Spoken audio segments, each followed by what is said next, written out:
Nongeye kugusuhuza aho ukurikiye Indatwa TV nkwifuriza kugira igicamunsi cyiza. Ni umwanya tukugezaho amakuru avugwa yaba mu Rwanda, mu karere ndetse no mu mahanga. Ay'uyu munsi akaba ari bwibande kuri ibi bikurikira. Perezida Kagame yatanze umuti abona wavura ibibazo byo muri RDC n'akarere. Ibi byabereye i Chantilly mu Bufaransa, aho umukuru w'igihugu yitabiriye inama mpuzamahanga yiga ku miyoborere n'iterambere. Muri Ferwafa, uwaroze Rayon Sports yahawe ibihano. Ruhango ho haravugwa inkuru y'incamugongo, aho umuturage yapfuye ari gukora umuganda. Turaza kunyarukira muri Congo, aho Lieutenant General Sikatenda wabaye umugaba mukuru w'ingabo z'iki gihugu yashyinguwe nk'umusivili. Ese byaba byatewe n'iki? Turaza kubigarukaho muri iyi nkuru. Tukiri muri Congo kandi, umuyobozi mushya wa MONUSCO yasuye FDLR zitegura koherezwa mu Rwanda, aho ngo yaba yatewe impungenge n'ubuzima babayemo. Muri Mali ho haravugwa ibitero byinshi byagabwe ku birindiro by'ingabo z'iki gihugu FAMA, ndetse bimwe bikaba bishobora kuba byageze mu gace gatuyemo perezida. Ni mu gihe muri Iran amato mato y'iki gihugu ari kwandika amateka mashya mu ntambara zo mu bunigo bwa Hormuz, ihanganyemo na Leta Zunze Ubumwe za Amerika ndetse na Israheli. Turaza kandi kubabwira ko mu gihe ibihugu byinshi byakuyeho igihano cy'urupfu ndetse bimwe bibihatiwe na Amerika, kuri ubu iki gihugu cyakajije umurego mu gutanga iki gihano. Ntujye kure, reka mu kanya ngaruke nyakuramburira.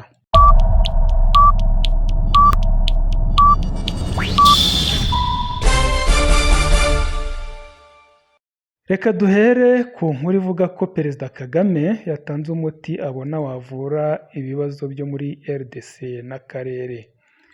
Perezida Paul Kagame yagaragaje ko kugira ngo ibibazo by'umutekano muke n'amakimbirane yugarije Repubulika Iharanira Demokarasi ya Kongo n'akarere k'ibiyaga bigari bikemuke, hakenewe kwita ku mpamvu muzi ya buri kimwe.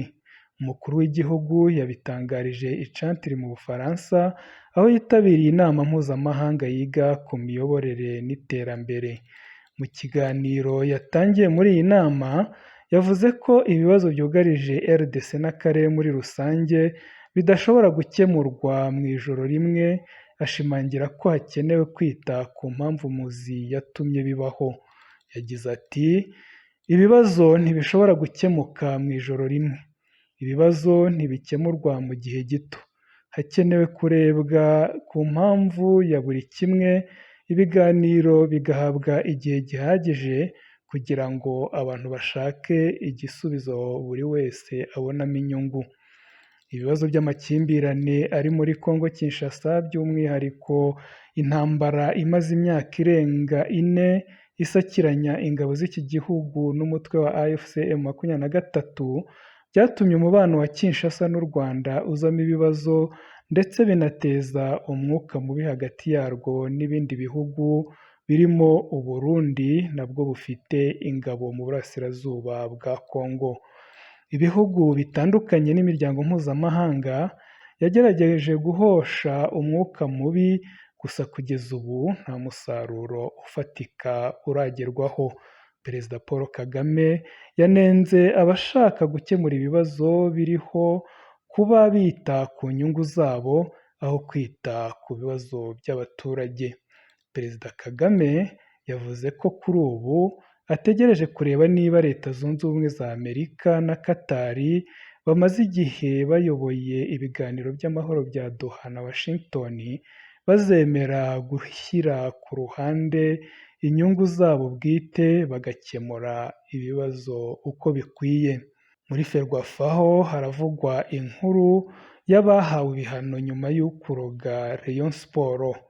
Ishyirahamwe ry'umupira w'amaguru mu Rwanda Ferwafa ryatangaje ko ryafashe icyemezo cyo guhagarika by'agateganyo Imurora Japhet na Ndatimana Olivier nyuma yo gukekwaho imyitwarire inyuranyije n'amahame agenga ruhago.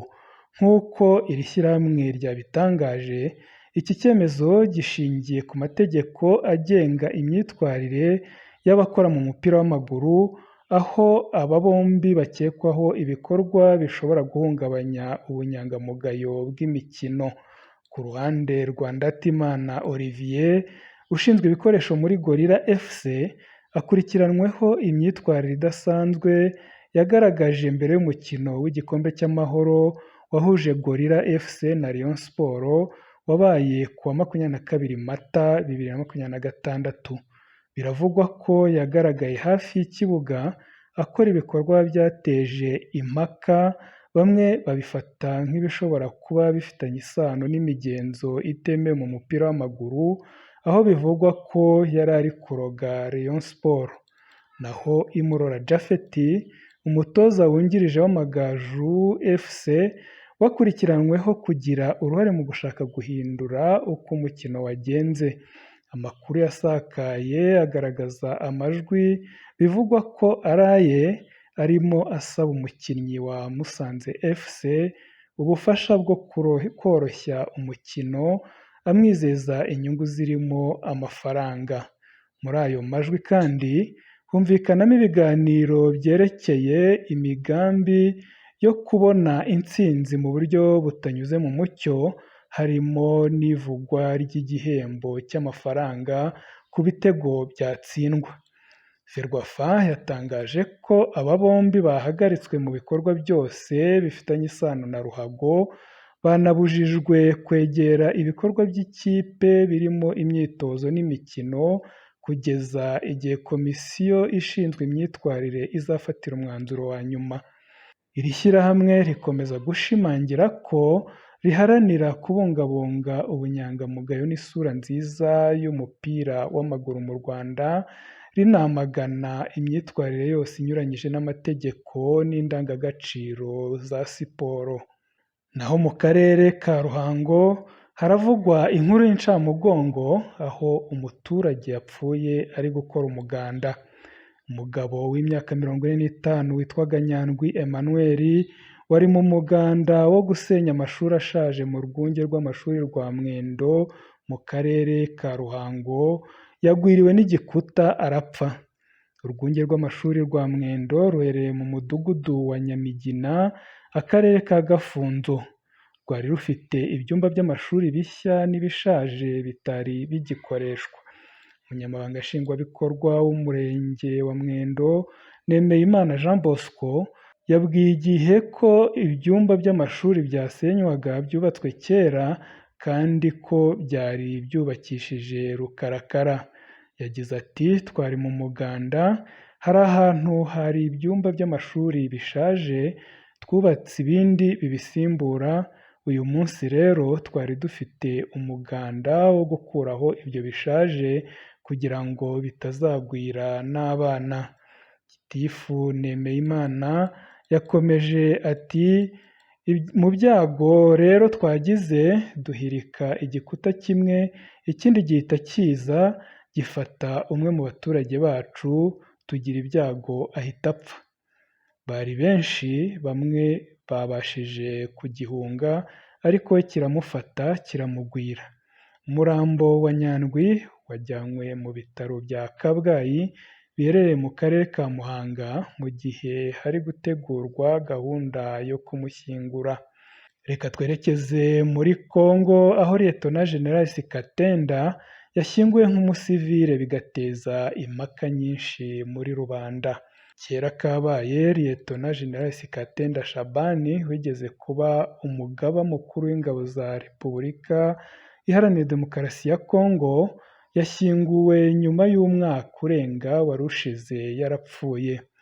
Ku wa 22 Mata nibwo uyu mugabo yashyinguwe mu gace yakomokagamo ka Fizi mu ntara ya Kivu y'Amajyepfo.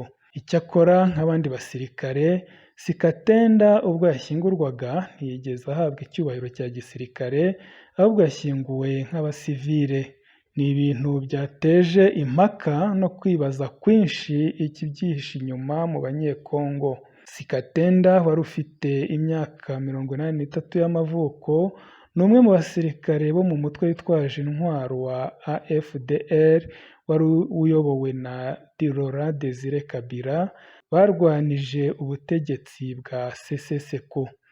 Mu gihe cy'uru rugamba AFDL yagowe no kwambuka umujyi wa Kalemi wo mu ntara ya Tanganyika kuko abarwanyi b'Ababembe babimye inzira. General Sikatenda wari umwe mu Bembe ni umwe mu bagize uruhare mu mishyikirano yatumye AFDL ihabwa inzira ikomeza i Kinshasa. Ubwo Laurent Kabila yajyaga ku butegetsi, Lt General Sikatenda yagizwe umuyobozi w'urwego rushinzwe ubutasi bwa gisirikare kugeza mu 1998 ubwo havukaga umutwe wa RCD Goma. Kuva mu 2003 kugeza mu 2009 General Sikatenda yari umugaba mukuru w'ingabo za RDC. Icyo gihe hari mu gihe cy'ubutegetsi bw'inzibacyuho bwa Joseph Kabila na nyuma y'amatora ya mbere y'umukuru w'igihugu yabaye mu 2006. Mu mwaka ushize ubwo Kabila yari mu mujyi wa Goma, yashinje ubutegetsi bwa Felix Tshisekedi kuba ari bwo buri inyuma y'urupfu rwa Sikatenda Shabani. Yagize ati yatawe muri yombi afungwa kuva mu Ugushyingo 2023 nta rubanza kugeza ubwo apfuye azira gufatwa nabi. Ni umwe mu nzirakarengane nyinshi zahowe kudahuza ibitekerezo n'ubutegetsi bw'igitugu. Kabila yavuze ko yashenguwe cyane n'urupfu rw'uriya mukambwe, ahamya ko ari umwe mu bamufashe akaboko ubwo se yari amaze gupfa. Tukiri muri Congo kandi, umuyobozi mushya wa MONUSCO yasuye FDLR zitegura koherezwa mu Rwanda, aho ngo yasanze ubuzima babayemo buteye inkeke. Umuyobozi mushya w'ubutumwa bwa Loni bwo kugarura amahoro muri Repubulika Iharanira Demokarasi ya Congo, James Swan, kuri uyu wa gatandatu yasuye abo bivugwa ko ari abarwanyi b'umutwe wa FDLR bahurijwe mu kigo cya Mubambiro mbere y'uko boherezwa mu Rwanda.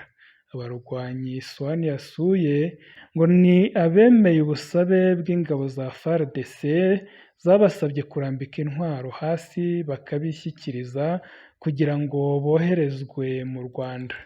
Ni nyuma y'uko amasezerano y'amahoro RDC yasinyanye n'u Rwanda muri Kamena 2023 yahaye Kinshasa umukoro wo gusenya FDLR, umutwe w'abajenosideri umaze igihe ukorana n'ingabo zayo.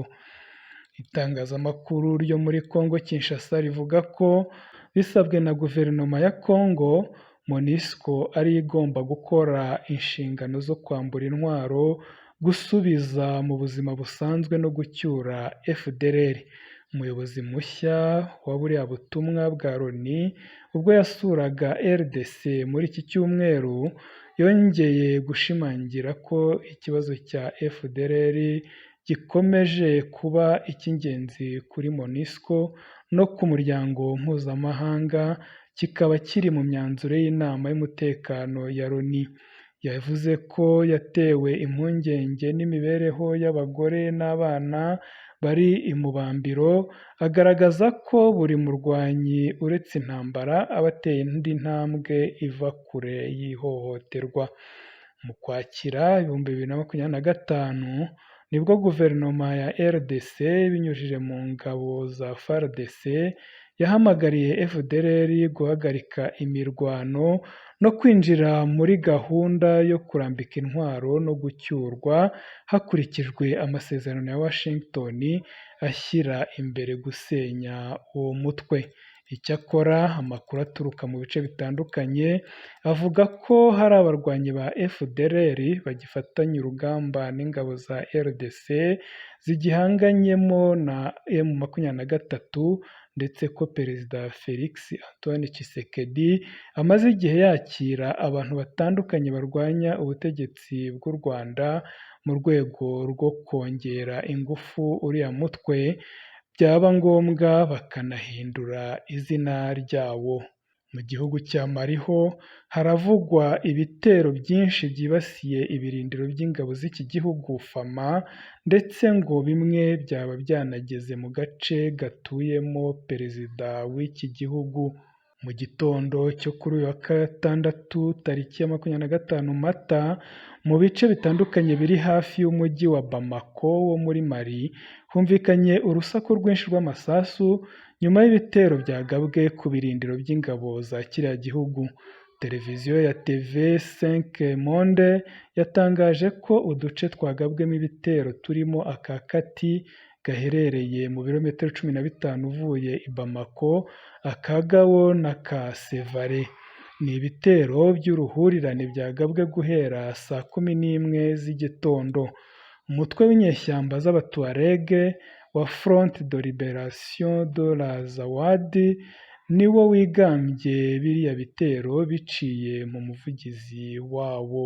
Uyu kandi abinyujije ku rubuga rwa Facebook yemeje ko turiya duce two mu majyaruguru ya Bamako twahise tujya mu maboko ya ziriya nyeshyamba, yungamo ko urugamba rwo kwibohora rwatangiye. Iturika rikomeye kuri wa gatandatu ryumvikanye mu kigo cya gisirikare cya Kati, ahasanzwe hatuye Koloneli Assimi Goïta uyobora Mali kuva yafata ubutegetsi biciye muri coup d'etat. Amakuru kandi avuga ko ikindi gitero cyagabwe mu kigo cya gisirikare kiri hafi y'ikibuga cy'indege cya Bamako. Ibi bitero byabaye nyuma y'amasaha make urubuga Sahel Alert rutanze impuruza y'uko i Bamako hashobora kugabwa ibitero bikomeye. Rwari rwavuze ko hari icyoba mu nzego z'umutekano za Mali kubera ubwoba bw'uko ingabo zishobora kwanga kurwana. Ni mu gihe hari amakuru avuga ko ingabo za Mali zamaze gucika intege nubwo leta iri kugerageza guha abasirikare agahimbazamusyi mu rwego rwo kubatera akanyabugabo. Naho muri Irani, amato mato yayo ari kwandika amateka mashya mu ntambara zo mu bunigo bwa Hormuz yahanganyemo na Amerika ndetse na Isiraheli. Mu gihe amakimbirane akomeje gukaza umurego hagati ya Iran n'ibihugu by'ibihangange, hari intwaro idasanzwe iri kwerekana imbaraga mu buryo butunguranye. Amato mato yihuta azwi nka flotte moustique. Aya mayeri ari gutuma uburyo bwo kurwana mu nyanja cyane cyane mu bunigo bwa Hormuz bukurikiranwa cyane. Wakwibaza ute se biteye bite? Mu gihe ibihugu nka Leta Zunze Ubumwe za Amerika bifite amato manini y'intambara n'ibikoresho bihanitse, Iran yo yahisemo inzira itandukanye: gukoresha amato mato yihuta cyane, ahendutse ariko ashobora kwikorera intwaro zikomeye zirimo misile, imbunda nini ndetse n'ibikoresho byo kwiyahura. Aya mato akoreshwa mu matsinda menshi, agaterera icyarimwe nk'imibu ku bwato bunini bw'umwanzi, akabuzahaza mu buryo butunguranye. Ni uburyo bugora cyane kurwanya kuko buba bushingiye ku bwinshi n'umuvuduko aho kuba ku bunini. Mu gihe ibihugu byinshi ku isi byakuyeho igihano cy'urupfu, Amerika yo yongeye gukaza iki gihano. Muri Leta Zunze Ubumwe za Amerika, ubuyobozi bwa Perezida Donald Trump bwatangaje ko bugiye kongera no kwagura uburyo bukoreshwa mu gushyira mu bikorwa igihano cy'urupfu ku rwego rwa leta. Ibi byatangajwe kuri uyu wa gatandatu tariki ya 24 Mata, aho Minisiteri y'Ubutabera yavuze ko hagiye kongerwamo uburyo bushya burimo kuraswa n'imbunda, gukoresha amashanyarazi ndetse no gukoresha gaze, bikiyongera ku buryo busanzwe bwo gutera umuti wica. Umushinjacyaha mukuru w'agateganyo Todd Blanche yavuze ko iyi gahunda igamije kongera gushyira imbaraga mu kurinda abaturage no guha agaciro abarenganyijwe n'ibyaha bikomeye. yavuze ko ubuyobozi bwabanje butitaga ku gushyira mu bikorwa igihano ku byaha bikomeye cyane birimo iterabwoba, ubwicanyi bw'abana n'ubwicanyi bw'abapolisi. Iyi politike nshya ije ihindura icyemezo cyari cyafashwe n'uwari perezida wa mbere Joe Biden, aho mbere yo kuva ku butegetsi mu 2025 yari yagabanyije ibihano ku bantu 37 muri 40 bari barakatiwe urwo gupfa ku rwego rwa leta. Nubwo igihano cy'urupfu gikunze kugenwa n'intara, leta nkuru nayo ifite ububasha bwo kugishyira mu bikorwa ku byaha bimwe na bimwe bikomeye cyane. Kugeza ubu hari intara zimwe na zimwe zemera uburyo bwo kuraswa nubwo budakunze gukoreshwa cyane. Kandi uburyo bushya bwagiye bugirwaho impaka burimo gukoresha gaze ya nitorogene bwamaganwe n'impuguke z'umuryango w'abibumbye zivuga ko bushobora kuba bunyuranyije n'uburenganzira bwa muntu. Ni n'aha dusoreje amakuru yacu yo kuri iki gicamunsi, reka nshimire wowe wadukurikiye kandi nkwibutse gukora subscribe na like kugira ngo utazacikwa n'ibiganiro byacu by'ubutaha. Gahunda ntakagaruka, reka twongere mu bindi biganiro.